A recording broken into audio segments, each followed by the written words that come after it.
Hi there. My name is Joan Cochrane and I'm a pharmacist at the Medicine Shop on 33rd Street. I read a really interesting article in Nautilus magazine written by a scientist, Stuart Firestein, who is a professor at Columbia University in New York. I would like to share some of the ideas from it with you. From my experience, few seniors are against vaccinations. They have seen what diseases like polio can do. However, more younger people have become distrustful of vaccines. This may give you some ideas on how to have a discussion with them. In the late 1650s, so a long time ago, the French polymath and renowned scientist Blaise Pascal suggested the following logical strategy regarding a belief in God. If there is a God, then believing in him will ensure you an eternity of bliss, while not believing in him could earn you an eternal sentence to misery.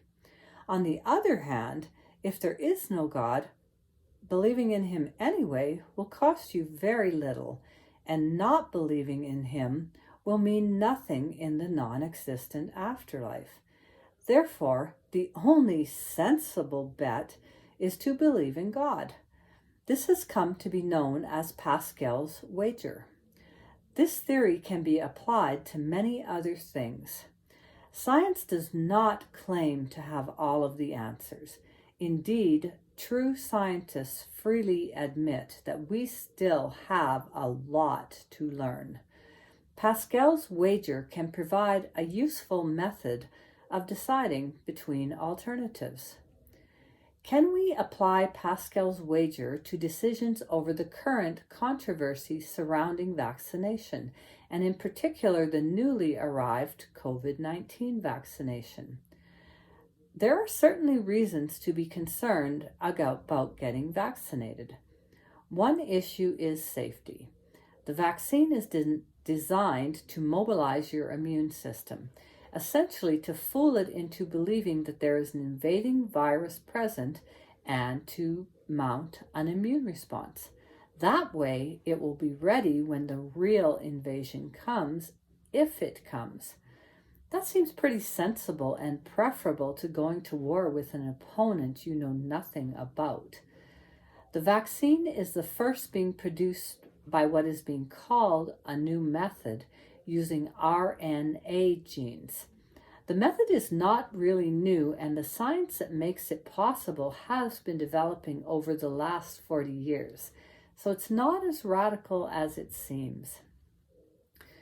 Whether you get a vaccine or an infection, you are getting genes injected into you. The virus contains the genes to make a new virus, but it cannot turn those genes into a new virus. It infects you by forcing your cells to make the new viruses instead of doing their normal function.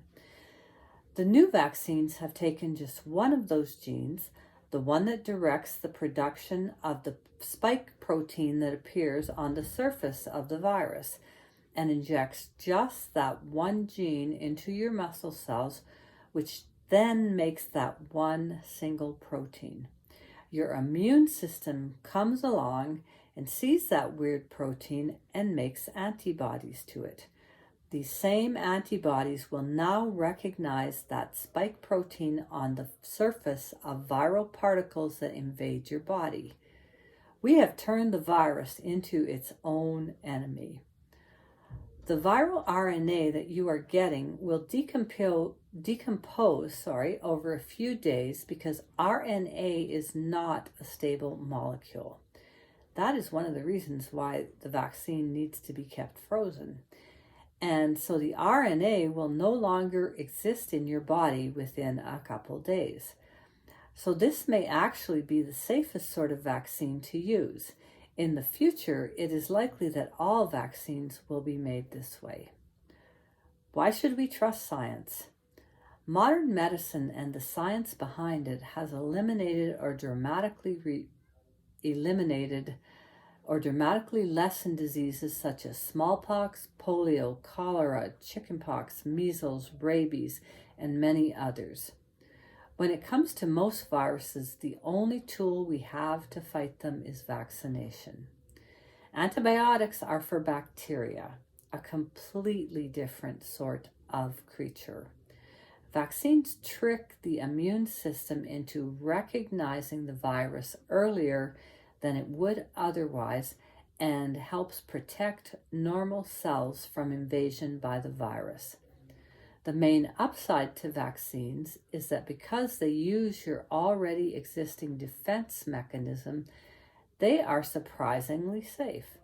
Safer than antibiotics, which have side effects, because they are not part of our normal make-off, and antibiotics kill off good and bad bacteria.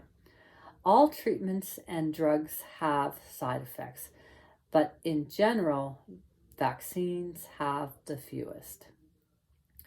So here's the vaccine wager. Vaccines are the safest medical procedure that we have. They are also among the most effective. Vaccines are given to healthy people. Most medical treatments are aimed at some existing pathology or sickness, from a cold to a cancer. When you are sick and you need to take a drug, you are betting that the benefits of the drug helping you get well outweighs the possible side effects. Vaccines, therefore, have to reach a higher standard of safety than any other medical treatment. You can't take healthy people and make them sick. I mean, we inject close to 600,000 or 700,000 people with flu vaccines, and if they all got sick from it, that would be a huge problem. So vaccines have fewer side effects than virtually any other drug you wouldn't even think twice about taking. Aspirin, for instance, which can cause internal bleeding and ulcers. But since you are sick when you take those drugs, you are willing to make the bet that the benefits will outweigh the possible side effects. With vaccines, the wager is much simpler. It is indeed more like Pascal's original wager. Vaccines are so safe that taking them poses little risk, whereas not taking them subjects you to considerable risk, like believing in an afterlife or not believing in an afterlife. The smart money is with getting vaccinated. If you have any questions, please feel free to call me at the Medicine Shop on 33rd, 306-931-2999, or you can find more information about COVID at saskatchewan.ca/COVID-19.